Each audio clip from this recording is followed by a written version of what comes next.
wretched talk, huddled single file. First world frat boys and prairie skinheads who will never walk a mile, or mourn a murdered friend in this tiny woman's shoes. You are listening to Unscripted Moments, a podcast about propaganda. On this episode, I am bringing you a conversation with Jeff Lareau of the band Grey Ghost in Chicago, Illinois. Jeff is a regular poster on a propaganda social media group, and he shared an orchestral cover he made of Moris Ukun Rasik. We first featured Moris Ukun Rasik on episode 30, released December 9th, 2020. That episode features a cover and a conversation with Willem from the band Intellectual. Willem is accompanied on that cover on episode 30 by Ian Leger, who performs under the moniker The Punk Cellist. So I was really delighted to hang out with Jeff on this bonus episode to discuss his love of propaganda, seeing them live, figuring out how he and I have crossed paths in our lives, and his cover as well. So we had a really nice time hanging out. So please enjoy his orchestral rendition of Moris Ukun Rasik, and then enjoy our chat. Thank you so much for listening.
Jeff Lareau, welcome to Unscripted Moments, a podcast about propaganda. Thank you. I'm thrilled to be here. Jeff, it is a delight to have you here. And I'm wondering, our paths have crossed in real life many years ago, but we'll get into that. Really? Yes, I will have tell we met you. Before? I don't remember this. Dude, we have. Okay. And so here's where we met.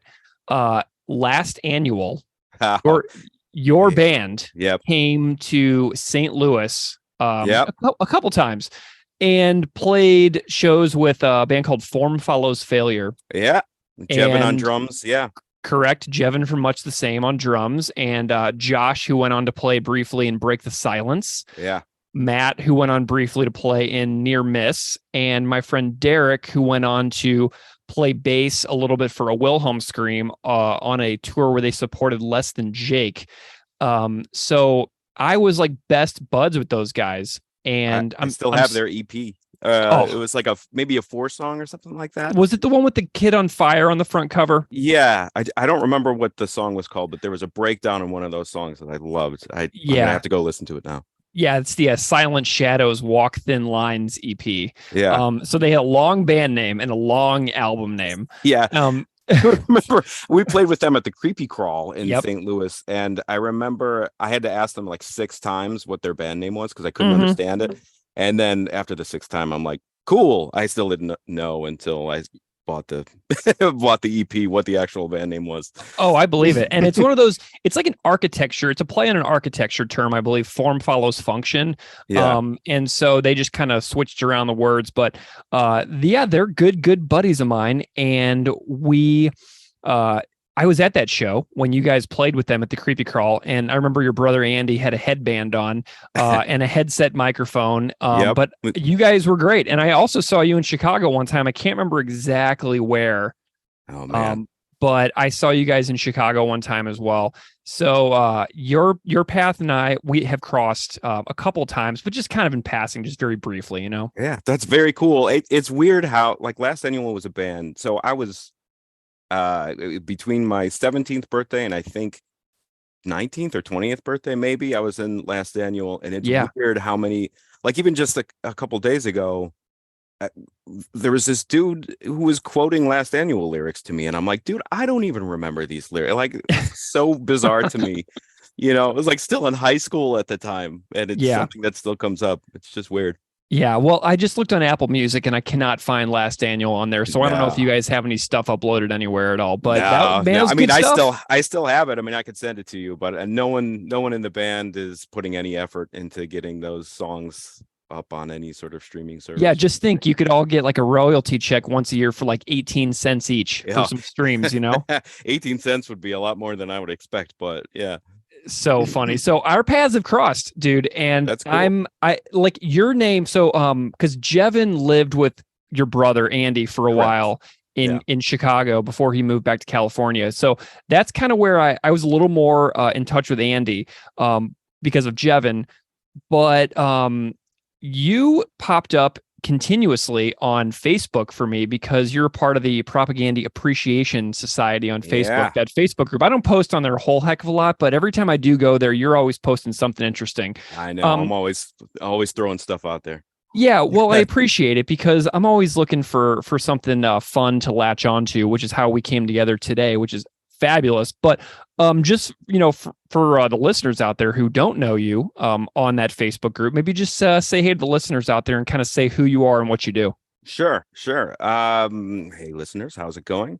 Live in Chicago. I have been in punk rock bands since 15 to 38, which is how old I am now. There have been 3 full days where I haven't been in a punk rock band. So it's just been part of my life since that age. God. And you mentioned Last Annual. I was in a Chicago band called The Hallow for a while.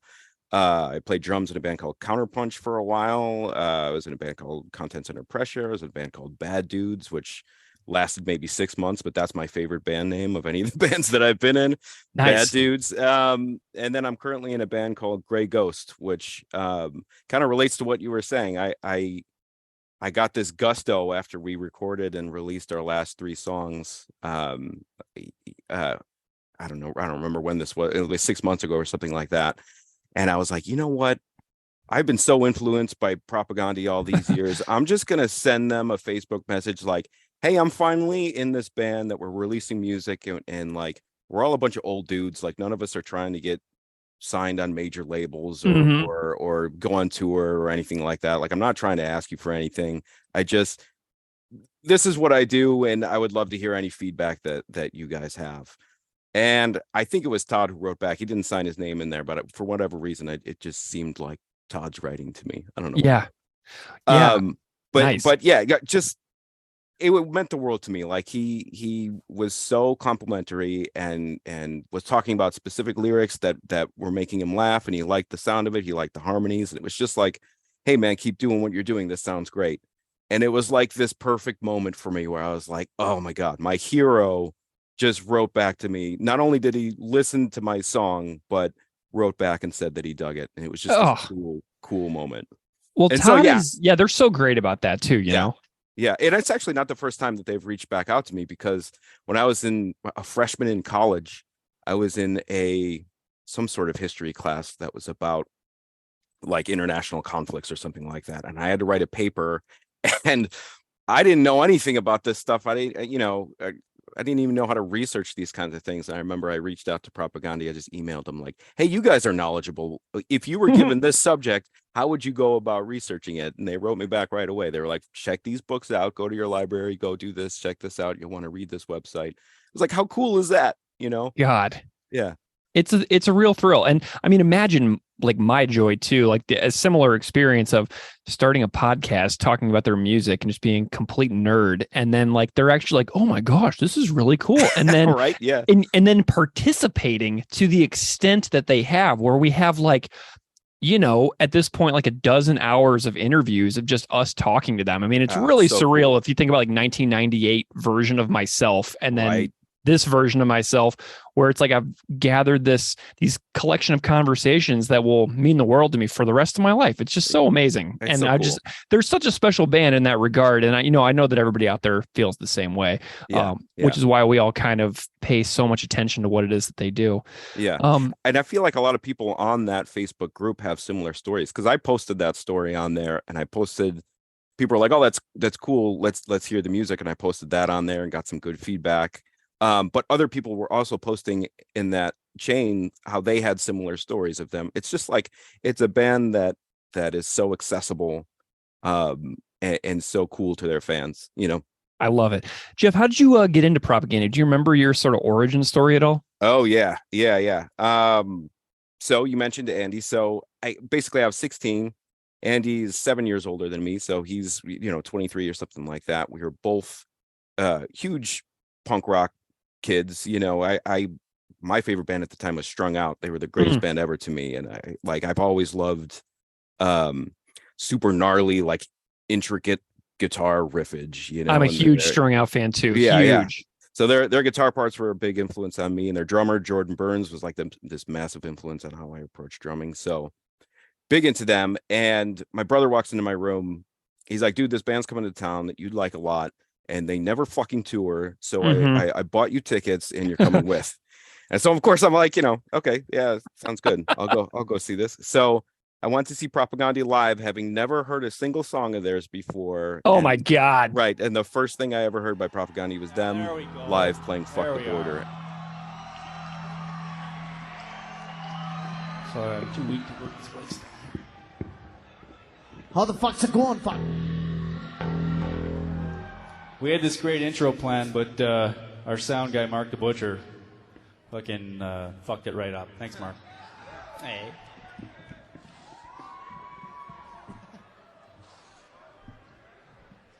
Good work, Richard.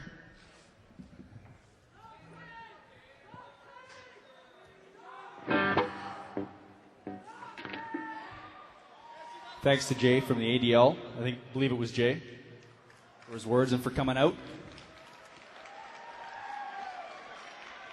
Stop by their table on your way out the door after you're thrashed to death.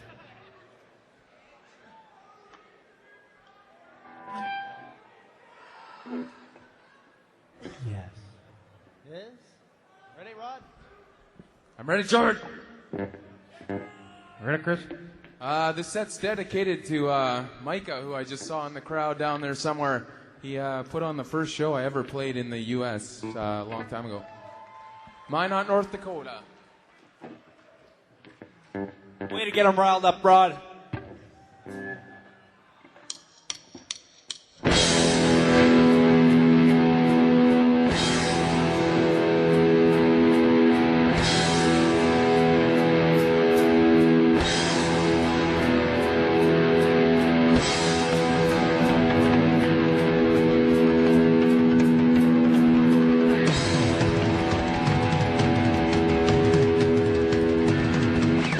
Freedom on top of your line, better run for USA. Got no money, got no job, give them mental day alive. You got a problem with all living here, what do you help her?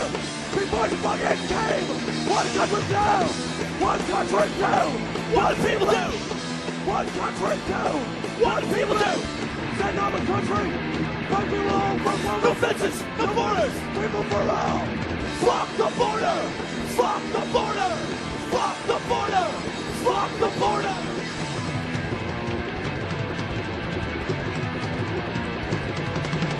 Oh, fucking time! The straight forward respect! It's a culture! Subject! Makes a life of you! Fucking country! Sacred eyes! It's in your horns!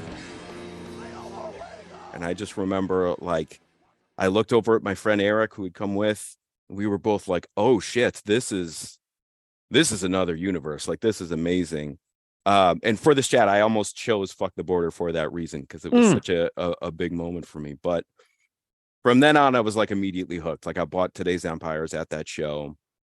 I got home and I remember going down in the basement and I played the game Banjo-Kazooie and just put on Today's Empires. And right from the get-go, the first track was like this boom. I was hooked. And I remember I paused the game like 5 seconds into it because the riff from Monte Carlo Moris, it was like, I got to get my guitar. What is he playing here?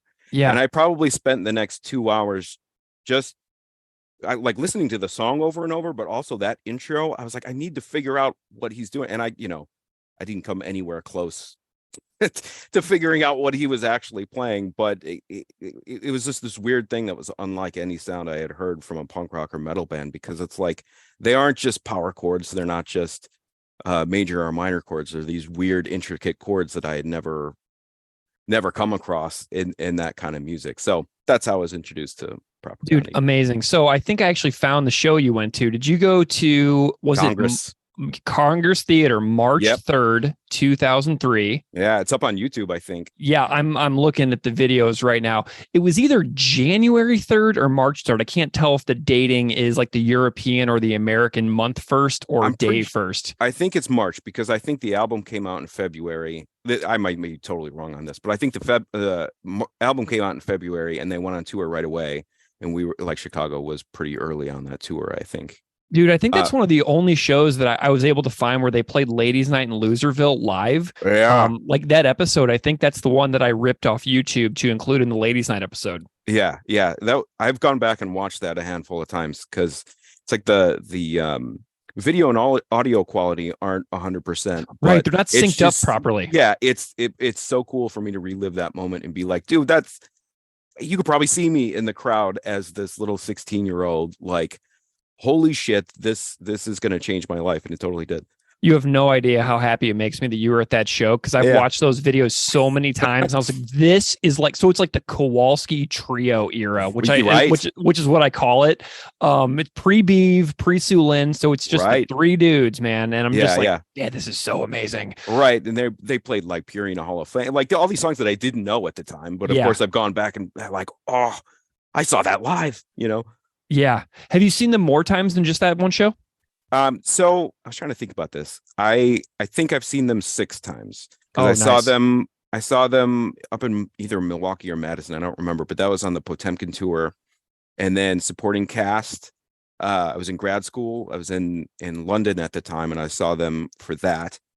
Or no. I'm getting them all confused. I saw them in Chicago for supporting cast. Nice. In grad school for Failed States, which was a funny one because I couldn't find anybody to go to the show with me. I was like, anybody like Propaganda? And there was just, silence. Yeah. So I was there all by myself, which is like a weird way to go to a punk rock show. But Dude, that I've was a done that cool so one. many times though. Yeah. I guess once you get used to it, it's probably not as bad, but Yeah. I felt super awkward. But that was in Camden too, which was cool because Camden is kind of this area of London where like it was like the birthplace of punk rock. So that was Yeah. a cool thing to do. And then Victory Lap, I saw them in Metro in Chicago, but there's definitely one that I'm missing because I saw them and Bad Cop opened for them and they were awesome.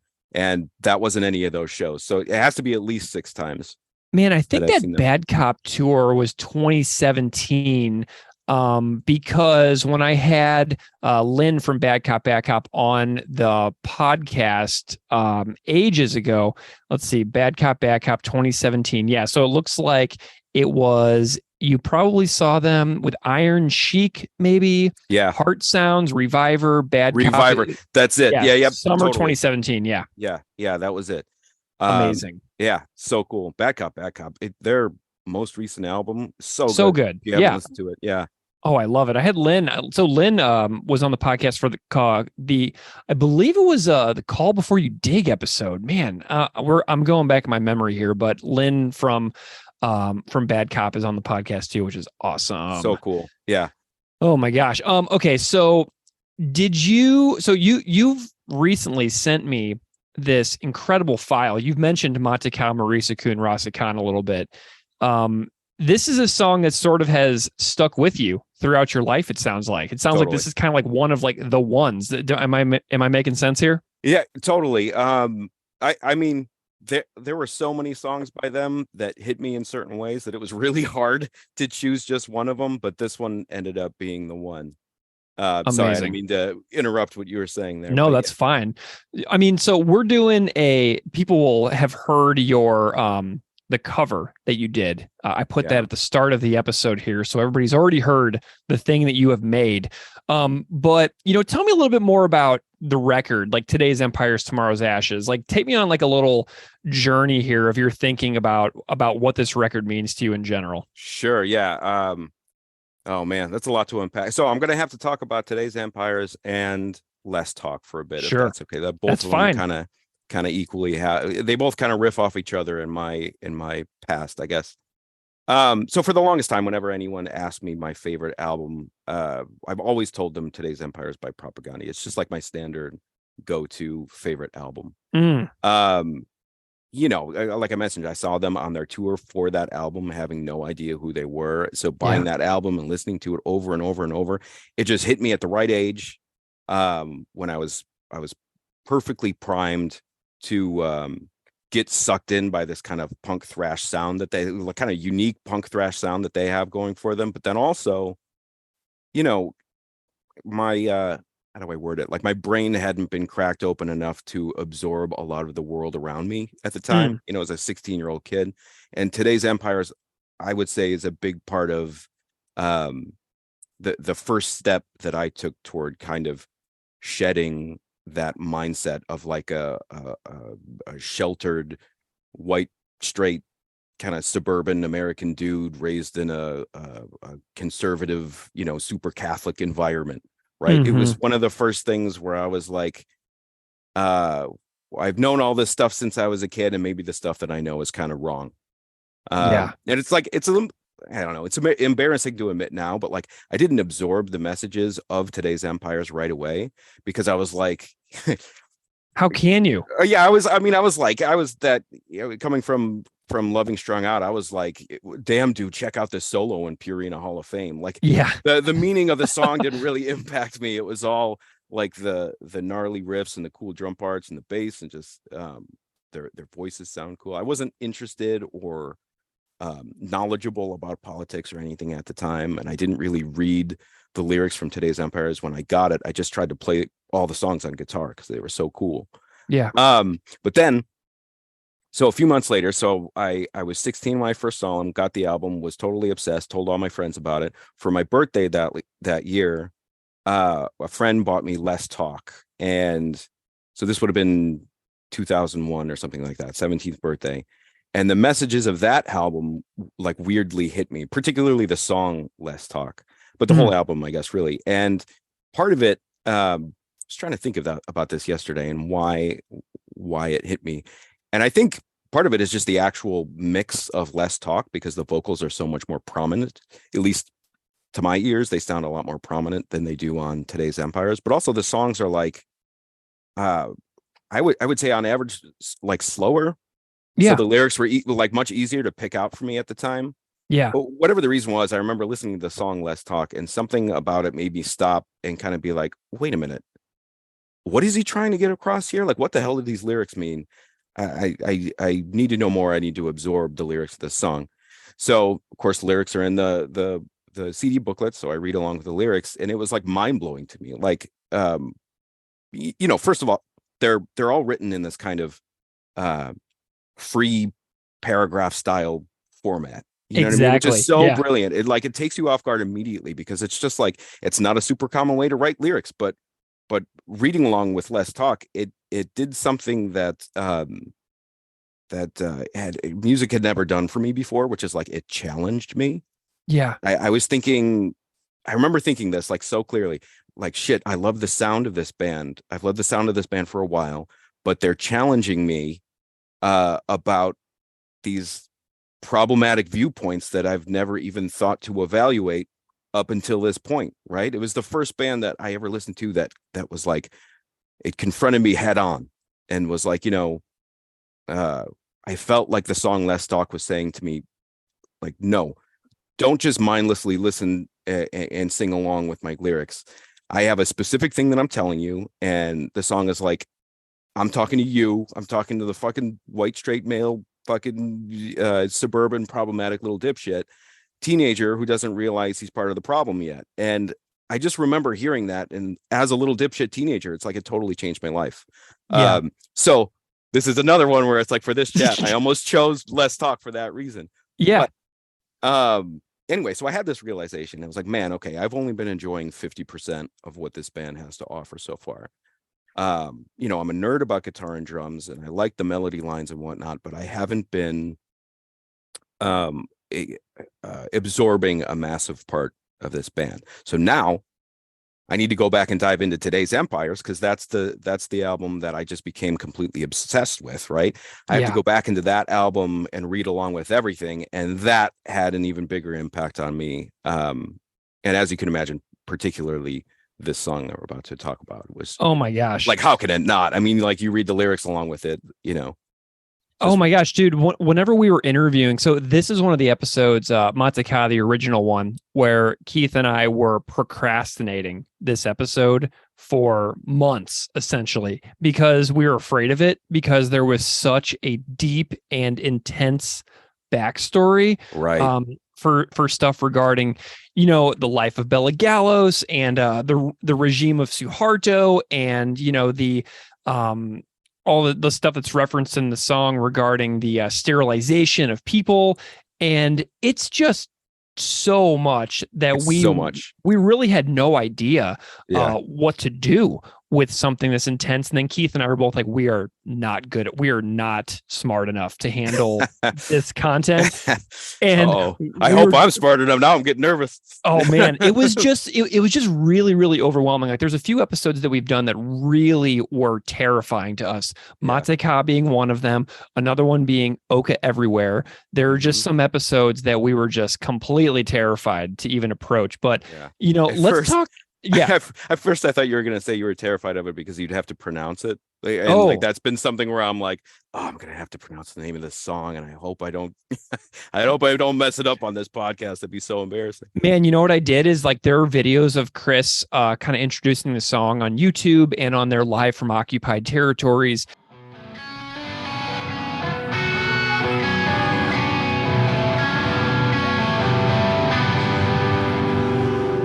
This is called Mate Moris, Ukun, Rasik. To get shit talk, I don't single file. First we'll start boys and bury skinheads who will never walk DVD that they made years ago where he goes, this song is called I messed it up, Mateka Moris Ukun Rasik. And so I just kind of like listened to him say it several times, and then I practiced it, and then eventually it just kind of starts to roll off the tongue. Yeah. But it's that's how I learned. I mean, I just watched and listened to Chris saying it over and over. Yeah. I Wouldn't got it like be the funny if first he's half. saying it wrong? That'd be hilarious. That would be amazing. Okay, so you did a cover of this song, Mateka Moris Ukun Rasik, but it's sort of like, it's a really interesting thing that you've done. You've almost turned it into sort of an orchestral arrangement adaptation. And I would love to know a little bit about the idea of how this got into your head, because this seems like an incredible amount of work that you probably had to put some hours into. Yeah. And I'm wondering like why you got this idea. And then, why you saw it through to the end. And I don't know if you have like a story here, but I think it's kind of like, maybe it turned into a little passion project or something for you. Tell me a little bit about the origin of your creation here. Sure. Let me give you, I guess, a little bit of I got to give you some prequel story information here. Good. Before we get into so I've been a film score nerd for forever. I mean, it's like the first type of music that I fell in love with was like, I was that kid at 4 years old who would rewind the Beetlejuice opening credits, and I would just 2 hours just listen to that over and over and over. So like John Williams, Danny Elfman, particularly those like 80s and 90s scores. This makes a lot more sense to me now. I'm loving this. Yeah, Jerry Goldsmith, who's probably my favorite, but I mean, I could list a million of them. So, and in those younger years when I was mowing lawns to get money, all my money went to basically buying CDs. So yeah, and my collection was basically, it was like Weird Al and then 100 movie scores. You know what I mean? Like it was like everything that I was listening to up until like middle school. That is awesome. Yeah, and then later it's like I got into obviously punk rock. That was probably in between 8th and 9th grade. I stole Andy's Good Riddance comprehensive guide album. Sorry Andy, if you're listening to and that was kind of like, and then 88 Fingers Louie, and I started getting into punk rock that way. But the orchestra has always been very much a part of my DNA, I guess, my musical DNA. Even in the band I'm in now, Grey Ghost, it's like that's a punk rock band, but I throw in orchestra bits into a few songs just because I love the sound of it. I think it's a unique way. You don't really hear a whole lot of orchestra samples in punk rock music, so throwing it in there I think is kind of fun to do now and again. So in college I took a few music theory classes, and I absolutely loved those classes. It's like the only time in my life where I ever got straight A's in anything. And I had gotten some orchestral samples from a company called Vienna Symphonic Library. Mm-hmm. So, but taking music theory classes is different from taking like a composition or an orchestration class. So like I had these samples, but I didn't know how to use them, right? Sure. And so my way of trying to figure it out was, all right, let me do a couple of really easy cover songs to kind of test things out and see what I can do, if I'm even capable of making these sounds that are in my head. And I didn't want to do stuff that was already orchestral because that just seemed boring to me. Like the fun of it was turning something that wasn't orchestral into an orchestral piece. So like the first thing I did was like a Guile's theme from Street Fighter. And I did like the 90s X-Men cartoon theme and like stuff like that, where it was pretty straightforward, easy to do. There were fun little projects, but there really wasn't much creativity in there. It was just kind of like, well, these lend themselves to this. It's pretty easy to do. So it was like, all right, what else can I do? I don't want to jump into writing original songs yet because I'm not there yet. I don't know enough. And I remember driving to college. I went to community college, and I was driving in my car, and Mateka Moris comes on as it so often does, and it just kind of hit me because Chris Hanna is telling this amazing, heart-wrenching true story, and all the lyricism is couched within this kind of intricate, incredible thrash punk track, right? Mm-hmm. So it hits me that what if this song, what if this song and the subject of its lyrics, what if it were turned into a movie? What would that score sound like? And that was like the impetus thought of doing this. And it was one of those things where it's like, once I got that idea in my head, then it was like, oh, this is super exciting. I'm like, this is all I want to think about now, is how I can actually do this, if I could actually do this. So it's like part of the decision is practical. I was trying to test myself and see what I could do, but the other part of it was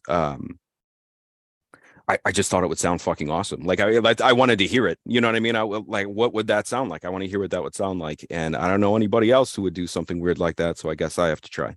So what are we hearing? Like, if you could, like, say you were picturing an orchestra on a stage in a concert hall, and they were playing this, like, what kind of, like, what instruments do you remember, like, programming in? Like, what are we hearing on this thing? Yeah. It's funny because it's like, practically we're hearing me sitting at a computer just doink around and try and figure out what instruments sound good where. But I remember wanting right away to start the song off really quiet, just like it does in the Propaganda track, kind of low key, and so woodwinds and strings in the beginning of it. You got some flute flutters and things like that are kind of introducing you to this world, right? That Bella has lived, and introducing you to Chris's story the way that he's telling it, in this slow kind of way. And then it gets bombastic with the percussion and the horn section at the same point in the song where the distortion guitars come in. Right. I love that you called it a world, by the way. That was a really interesting choice of words there. Yeah. I mean, that's how it feels, right? I mean, his lyrics build a world. This is a true story, so it's something that it's not like a speculative fiction where he's building a story that's kind of like, what if this happened? This is a true story that he's telling, and getting into that is there's just a lot of layers to it. So it is that way, Yeah. I have come to see the last couple of years Propaganda's music being more defined by movements across a piece rather than parts that are put together. Does that make sense? So, like, it does. It kind of just reminds me of, like, a movement and then a second movement and then a third movement, instead of like part 1, part 2, part 3, part 4, where some of those parts can be interchangeable and, like, be moved around and are identical. Right. And, I saw someone recently do a wonderful piano cover of Potemkin City Limits as well, which is on YouTube. I saw that. Yeah, that's cool. God, yeah, so good. And, I've heard this one many times, and now hearing yours and hearing that Potemkin version, it just reinforces my view that Propaganda's music is movements instead of parts. And so I'm wondering, like, it's bigger than punk. It's bigger than metal. Oh, and I'm wondering if you have, like, an interpretation after making this thing, like, that makes sense of them as being like miniature movements to make up a full piece, instead of, like, the normal song structure that you and I growing up playing in our little punk bands would have thought of, Totally. Yeah, you're 100% right. And I would say that there are two things going on there. I think, first of all, like you're saying, their music isn't just power chords. It's not just 3 or 4 chords in a slightly different order for a verse and a chorus, and, like, even when they do a 3-chord verse, like I'm thinking of the verse for Today's Empires, those chords, they're not just power chords. Like, they have these weird, unexpected dissonant notes, open strings. I had been playing along with that song for like 20 years before I got the tab book, and I looked in the tab book and I was like, well, that was wrong. I wasn't playing that right at all. It's not the standard major or minor chord. So I'd say, like, that's the first basic thing. There's just more musicality going on that you can pull from to make it, whether it's a piano track or an orchestral track, there's more there for you to build off of. And that's not to say, it's like, I still love Good Riddance. I love those bands. They're basically just power chords the whole way through, or some octave chords. But, like, it would be hard for me to adapt a Good Riddance song into something like piano or the orchestra, just because I feel like the weird, gnarly chords that Chris comes up with, they're just not there. So I think that's the first thing. But secondly, and this is probably more important, I think, how do I word it? So I think it's all directly tied to how their lyrics are written, which sounds weird because, an orchestral version doesn't have any words in it, but the thing is, the lyrics aren't just verse, chorus, right? It's not that structure. So the music can't follow that structure. Mm-hmm. So it's like their lyrics always inform the music, right? Rather than the other way around, which is how most songwriters work, right? Usually a songwriter will write music and try and fit the words to fit the song. But that's not how they work. It's like their song structures aren't always A, B, A, C, or whatever.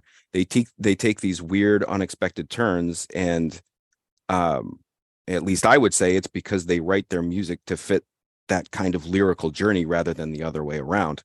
And that's something that just personally has really influenced me as a songwriter. It's like, don't force your lyrics to fit your song, force the song to fit your lyrics, because once you make that switch, when you're writing music, you never again have to ask yourself, like, how am I going to fit this line into these 4 beats or whatever? Because it's like, well, don't worry about that. Make it 5 beats, make it 6 beats. If what's important to you is the message of the song, you make that song fit the message that you're trying to get across rather than the other way around. Oh, man, that is so interestingly stated, because like I was struggling with that concept. Like whenever we were talking about songs like Die Jugend marschiert, the way the lyrics come in in a very specific way, sung over the top of the song. I think on that episode I was talking about how it felt like the lyrics were kind of like almost like shoehorned in, and now I realize that I was completely wrong. It's so weird because it's like it seems like such a small little difference, but it's humongous. Like I bet that dude who did the Potemkin City Limits piano video understood this, at least intuitively, because that track is like a perfect example of what I'm talking about. Because like if you think about it, it's like the lyrics are they're this absolutely beautifully written true story of a pig's escape from a slaughterhouse, right? And then the heartbreak is that they eventually catch the pig. It's like this harrowing story. Like it's brutal. He dies anyway. But if you think about it, the song, like the actual music, without any of the words in there, the music follows the flow of that story, because the music starts off with like this verse chorus type structure that has like a lot of energy. It's really fast. It's written in this major key, and the reason why it does that is because it's exciting. It's this pig who gets this wide open door that he gets to run through, all that dopamine and energy that's running through, like, oh, it's my big escape. It's written in a major key. It sounds more happy. But then as the song goes on, the pace kind of slows down a little bit. The hopeful tone of the music that was in the beginning of the song, that kind of drowns out. And by the end of it, it's like this it's not doing double time anymore. It's slowed down. The true story ends kind of the same way that the music ends. It's like the true story ends in this perverse way where the rush of escaping isn't there anymore. So the music reflects that and then follows along with it. It's fucking brilliant. Like I love that song. Amazing. I mean, so I don't mean to like completely change the topic here. Do you have any other thoughts about like Mate Ka, or do you, because I'm also happy to hear about some of your thoughts on some of the other records. I know that you are an appreciator of the entire catalog. Yeah. Not just the first couple of records. Do you have any more thoughts on like your experiences or something that you learned about Mate Ka from the experience of making this cover that maybe you hadn't considered before? Because you must have listened to this song over and over and over over in order to make this cover. And I'm wondering if you have any little nuanced details that you picked up upon repeated listens that you might not have otherwise caught. I could talk about this song forever. I feel like I'm kind of wrestling because I could go on another background tangent and then talk about the lyrics of the song, or I can talk about how I approach writing. We can go either way. And let's do lyrics a little bit. I'm curious on your thoughts here, because I'm always happy to hear people's own experiences in relation to a particular song. Because whenever we break down a song here, I mean, it's just our interpretations oftentimes, which, it's a lot of people have written me like, man, I totally disagree. So I'm always open to hearing what other people think about these. Okay, so that's like a perfect segue for what I wanted to get into, because like that's amazing to me that people will have completely different interpretations. And the reason why is like, and the reason why I love Propagandi's lyrics so much, it's like I've always liked songs that kind of I don't know what other way to say it, but like don't have a huge amount of room for interpretation. Like we talk about Mate Ka Moris, it's like it's about a specific story. Yeah. You know what I mean? There's no way you could be like, oh, I think that's actually about the German wall. Like there's no way. It's not about that. It's about this thing. You could make it a metaphor for another thing, but it's about a specific thing.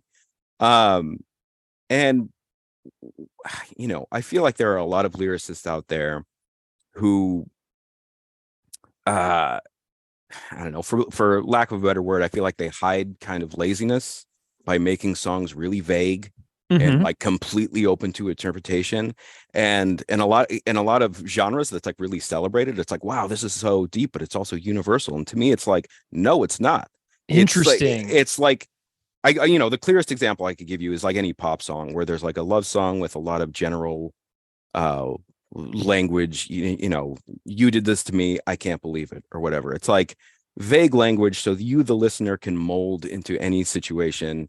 You can mold that into any situation you've ever been in. It's like, and people listen to that, it's like, oh, it's so universal. And I don't know, I typically don't like that. And sadly, I feel like in a lot of punk rock, I mean, I love punk rock, but I'll say like a lot of punk rock is often just as bad, where it's like you'll listen to a politically motivated punk rock song and it almost feels like you're listening to buzzwords. Like it's like, we will rise, we will fight, we will fight against the power or whatever. And those always frustrated me because it's like, as a listener, it's always like, well, okay, we're going to fight the power. How? Yeah. What are we going to fight? What power are we talking about? What specifically are you mad about? Because those elements, it's like, if the song doesn't have those elements, the song doesn't bring anything new to the table.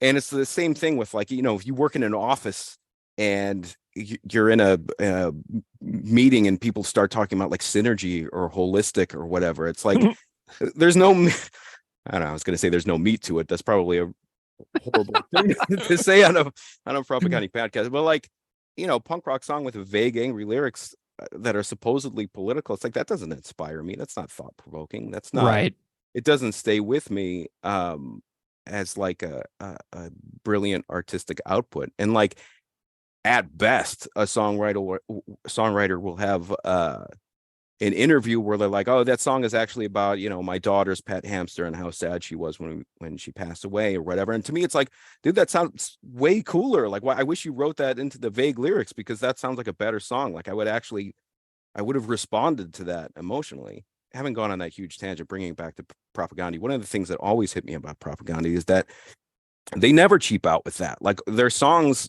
are typically about pretty specific things, and not that they're not open to interpretation, because they are, and you can gather metaphors from what they're talking about, and you can extrapolate a lot of different things. But I mean, I remember getting into an argument with a dude 20 years ago he was saying that today's empires, because it has the F word in it, he was saying that it was a homophobic song. And I was like, dude, you're not getting this. Like, it's not a homophobic song. Like, you don't understand this band. They're not homophobic at all. So anyway, they never take the easy or the lazy route with their lyrics. A lot of them are little puzzles that you have to figure out. The lines that might throw you off with a reference that you might not be familiar with, or like a phrase you don't know anything about, or sometimes you have to think about them to kind of figure out what that meaning is. But the lyrics are always about something, and they're about something specific, and I just love that. Like we were talking about Potemkin City Limits. I had no idea what a Potemkin village was when that album came out, so I had to kind of do my homework a little bit and figure it out. And Chris calls this out in what's the name of the song? I'm blanking on it. Music is power to describe, compel, renew. Rock for Sustainable Capitalism. It's like, I didn't know that was a thing until propaganda. You know what I mean? So anyway, having said all that, I'm going to finally start talking about Mate Ka Moris. Promise. What it's specifically about is, you mentioned before, is the Indonesian genocide of the people of East Timor, and a woman named Bella Gallos, who is a total badass. Yeah. Like, where's her movie? You know what I mean? You hear about her life during this decades long genocide of her people, just heartache after heartache. And then she effectively became like a double agent as a teenager, and apparently did so well that she was picked to go to Canada as, like, I don't remember, it was like a like a foreign exchange program or something like that. Yeah. And she ends up getting refugee status and started campaigning for human rights. It's like, what an inspiring person. Like, if you don't get emotional reading those lyrics, or just even reading her Wikipedia page, or just reading about her, it's like, you are a robot, because it's so crushing. But also hearing about it, it's so humbling, it's so inspiring. It's like, I don't know. I don't write screenplays, but I could write that movie. You know what I mean? It's like, it's such a good example of all of just human, just inspiring in all these different ways. And then on top of that, you have Chris Hanna, who he almost adds this lyrical intro to the song about how, during this woman's horrible childhood, he was living this carefree life, riding his bike, making out with a girl in a Speedo and all this different stuff. Meanwhile, Bello, who's probably, I'm going to guess, around the same age as Chris Hanna, she's in East Timor, living through just the purest form of hell, Yeah. And it's this great lyrical moment of Contrast. You contrast humility too. Is a contrast in humility, because he's basically revealing his own previous ignorance. You know what I mean? Like, it's almost like another version of him saying, what's the line from Last Talk, where he says, "I'll call you on your shit, please call me on mine." It's like that humility of, I had this in my background, and he's able to show his faults as a teenager, or however old he was at the time. And it's funny, because it's like, when I first heard that song, I was 17, right? Barely 17. And it made me go, I guess I was 16 when I first heard the song, but 17 when I started to absorb it. But like, it made me go, so wait, like right now, I'm that carefree kid in this song who hasn't been paying attention, right? I'm that kid who doesn't know what's going on in the world. And that is the main reason why I picked this song over the other ones, is because it was that moment of clarity, and like being like, man, Chris Hanna is talking about himself as a kid being carefree and not recognizing all this other stuff that's going on in the world. And that's me right now. Like, I'm the next version of that, where I didn't pay attention to any of that. And now I have to. Yeah. And he's also saying, like, this is my learning journey. Right. And if you continue to try, your learning journey can be, rewarding and fulfilling in your own way as well. And I love the fact that he constantly turns the camera in on himself. Yes. In order to, put himself within situations where he kind of realizes these like light bulb moments within his own life. Yeah. And it's just such an amazing thing that he's able to do that in this song, but then also teach me about, Suharto, the Indonesian army officer and second, and like the longest serving president of Indonesia, and the Santa Cruz massacre of East Timorese pro-independence demonstrators in like the Santa Cruz cemetery. And it's just like the fact that he contrasts his upbringing with what somebody like Bela Gallos went through, while also throwing in these extremely deep and important historical events, all within the course of like basically a paragraph's worth of words. Right. It's pretty stunning. I mean, it never gets boring for me to talk about on the show. Yeah. Yeah. It's incredible. And I had that, you said that he's had these light bulb moments, and he gave me a light bulb in that song.